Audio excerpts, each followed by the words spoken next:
Il est de bon ton, depuis votre nomination, de faire comme si le 7 juillet n'avait jamais existé, comme si les droites libérales et conservatrices avaient gagné ces élections législatives et se retrouvaient naturellement à la tête du pays.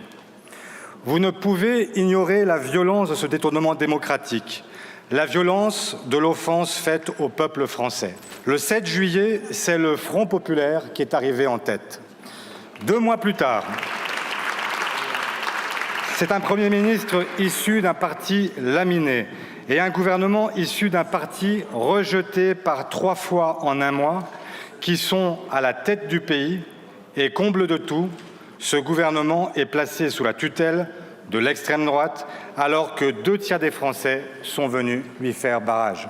Alors que les Français ont voté pour l'égalité des droits, le gouvernement est une cohorte de réactionnaires opposés au mariage pour tous, à la PMA et à l'avortement dans la Constitution.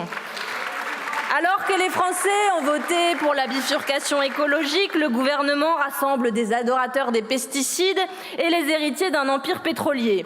Alors que les Français ont voté pour un projet antiraciste, le ministre de l'Intérieur stigmatise les Français de papier et alerte sur de prétendues régressions vers les origines ethniques.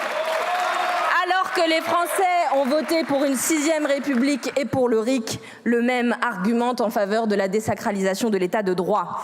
Cette coalition invraisemblable des perdants, c'est celle qui a été composée par un président défait à 3 reprises, qui ne sait plus comment poursuivre son œuvre de casse sociale antidémocratique et anti-écologique, autrement qu'en confisquant la souveraineté du peuple français. Au regard des votes du 7 juillet dernier, c'est bien en cohabitation que nous devrions être. Aujourd'hui, la réforme des retraites serait abrogée. Personne n'aurait à travailler 2 années de plus. Nous aurions un ministre d'État de la transition écologique qui aurait déjà décrété un moratoire sur les grands projets d'infrastructures autoroutiers et sur les méga-bassines. Notre Assemblée débattrait en ce moment même d'une loi énergie-climat ambitieuse, mettant en place un plan climat assumant la réduction des émissions de gaz à effet de serre et la neutralité carbone en 2050. Nous aurions un ministre de l'Intérieur qui aurait présenté un plan de déploiement de la police de proximité, augmenté les effectifs de la police judiciaire, mis en place un nouveau code de déontologie de la police, interdit les LDB et les grenades mutilantes. Nous aurions enfin mis en place une véritable politique d'accueil, arrêtant les restrictions sur la politique familiale et régularisation celles et ceux qui vivent en France, qui travaillent en France et dont les enfants étudient à l'école française.